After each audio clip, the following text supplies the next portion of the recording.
This means justice for all. Justice for Max means justice for all. Justice for Max means justice for all. You too, Hawthorne Police. If they kill my dog, they'll kill yours too.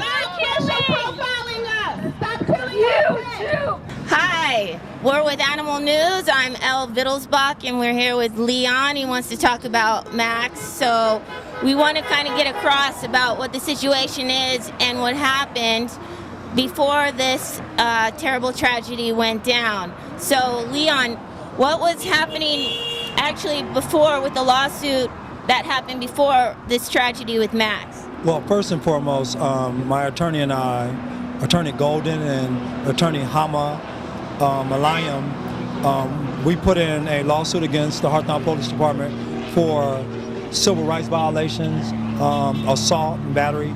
Last year around July of 2012, about maybe 10 officers came over and assaulted me and broke one of my ribs. Wow. And from that time on, I've been filming them and you know, taking. And why did they? What was that for? Well, there was a domestic disturbance that actually we told them that they no longer was needed, and they came over because I filed a complaint on one of their fellow officers in 2011, and they, from time to time, I used to ask them why they didn't have more African American and Latino officers, so they considered me as a troublemaker. So when they came over the night when they assaulted me, they told me that I was a troublemaker and I needed to mind my own business. But I'm a citizen here in Hawthorne, and we own a business here in Hawthorne. I'm a taxpayer, and then also I'm a voter. Actually, I voted some of the council and the mayor in their office. And it seems to me like I have very much a lot of business here in Hawthorne. Got some supporters driving by. Very much so. Matter of fact, there was, I've been getting so much support. I just want to thank God for all the supporters. We do stand up for animal rights, civil rights, and human rights. But our cause right now is to get justice for Max. That's our main function right now. We're here in front of the Hawthorne Police Department, and we're right now we submitted over 112,000 signatures yesterday, a petition that we signed, that we had gotten signed throughout the world. So Yeah, that was amazing. I heard about that. yeah, it is amazing. And that was just one petition. There's another petition that has over 103,000 that we haven't submitted. So we're going to submit that at the council meeting. We're going to submit both of them at the council meeting. So there's over 200-some thousand signatures. So people care. So the first run-in with the police, I think that now the second time when you were filming them, you were trying to see if they're, giving people problems Right. and things like that. Yes, So ma'am. you think that they were pretty much, out to get to you and maybe to... I believe without a shadow of a doubt. When I stepped out of the car, I wanted to make sure that no one else experienced some of the civil rights violations that I experienced in 2012. So that was one of my main reasons of getting out, because they actually they were actually filmed and pictures was taken by them breaking people's civil rights, and they were racially profiling people. And what I was trying to do is to make sure that that didn't happen that day. So when I stepped out of my vehicle with Max, I was trying to get footage so that if they did break any laws themselves, that it would be caught on tape, so that I can actually submit it to their authority. And So they were trying to arrest you for taking video. Well, that's what they said. They said that I didn't know until I actually was arrested and taken to the police department. They arrested me, and I kept asking them why I was arrested, and they never wouldn't give me any reason. I wasn't read my Miranda rights or anything. And then when I got to the police station, when I saw the booking slip, they said that I was arrested for obstruction of justice, which I said, well, if that's the case, there was almost 70 people out there. And I couldn't understand why they singled me out, but I knew why. Personally, I knew why, because I already had a prior lawsuit against them. And in addition to that, I had 6 other complaints that I filed on them. So they know me personally. And actually, I saw one of the officers that actually, that I had a suit against. He was out there on the scene. He was pointing at me, and I knew then that they were going to start harassing me. Yes. And then, so when you put Max in the car, you didn't know you were being arrested. Yes, ma'am. When I put Max in the car, I wouldn't have never thought in my wildest dreams that they were going to arrest me, because it was over 70 people there, maybe a little more or less. But I wouldn't have never known. You know, it was absolutely amazing to me that they were going to arrest me.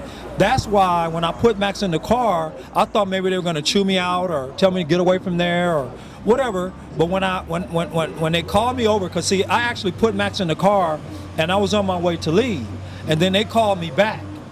So if you notice on the video, you see two officers like almost halfway down the middle of the block. Now, by them being halfway down the middle of the block, one of them was walking towards me and stopped and actually told the other one to come with him. So when I saw that, I was trying to, okay, let me put Max in the car, let me secure him, and then let me get out of here. I didn't want to raise up the window because it was actually almost 100 degrees out that day. So I didn't want to have Max suffering there. So when I started to go to the front of the, to get in the front to leave, one of the officers kind of gestured to me to come here. So that's why when I went to him, you know, this whole incident took place. But mind you, when they got up on me, I saw the expressions on their face. It was like almost like they were angry and like they were getting aggressive. They prior to even them grabbing me. So what I did, I hurried up and turned around and put my hands behind my back, because I didn't want them to say I was resisting so they can assault me again. Right. Yes. Because this police officer, Officer Solomon, is that how you say it? Well, I say Officer Solomon. That's one of the officers that was there. He has a background of being brutality, right? Yes, breaking teeth. Yeah. One thing that I read, you know, and I think it's public record for anybody to see. I seen that he actually was actually sued for police brutality. So that's what I saw, just as well as the whole world. So you were like, I'm putting my hands behind my back because I am not gonna be hit. I didn't want to get assaulted again, because I had the prior complaint and a lawsuit against him, and I tried to do the best I could to comply. And even when I complied, they still was roughing me up. And I think they were doing that so they can agitate Max.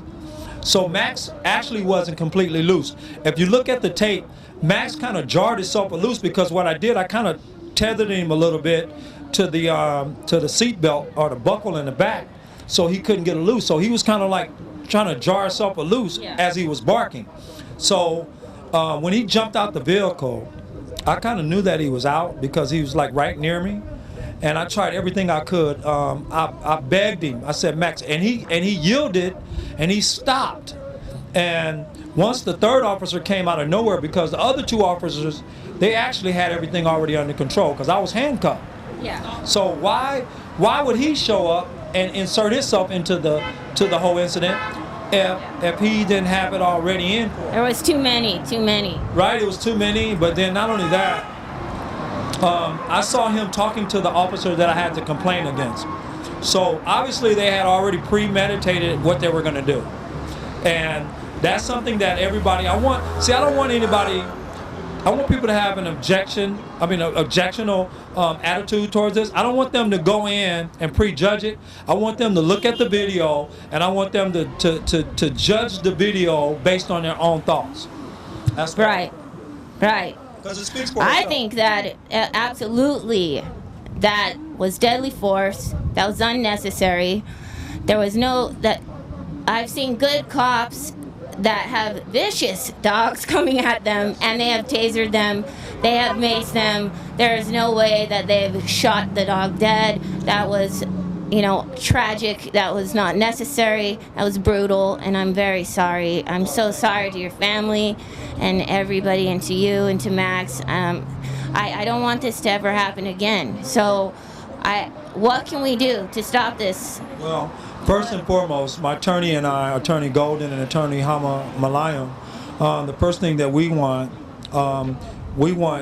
justice for Max, for one thing, and that consists of first, we want the policies and the procedures to be changed here in the Hawthorne Police Department. And then first and foremost, from that first, we want the officer that killed Max, we want him fired, and we want him criminally charged for animal abuse and whatever other charges that exist for this type of violence on animals. And then third, we want to make sure that they get the proper training here in Hawthorne Police Department. You know, like I told everybody, we don't want anybody threatened here in the police department. All officers are not bad. We have some good ones and we need them. This is the greatest country in the world, and we need to set an example for the world that we are not brutal like that, especially our law enforcers that are here. We want to let the world know that we do have some kind of control over this, you know, and that's some of the things that we want. But right now, we want justice for Max. We want the officers to be persecuted. And we don't want to do it, you know, violently. Yes. We want to be peaceful about it. We want to make our voices heard without, you know, a mob mentality, of course. And, you know, keep protesting, keep calling, keep sending your letters in, and don't stop, because keep your focus on. I know a lot of people are arguing and doing this drama, but please keep your focus on justice for Max, justice for all animals that are going through this in every state, in every country, in every city. Don't lose focus. Please work together as a team. All right? This is Animal News, Elle Wittelsbach, and please, for the animals, justice.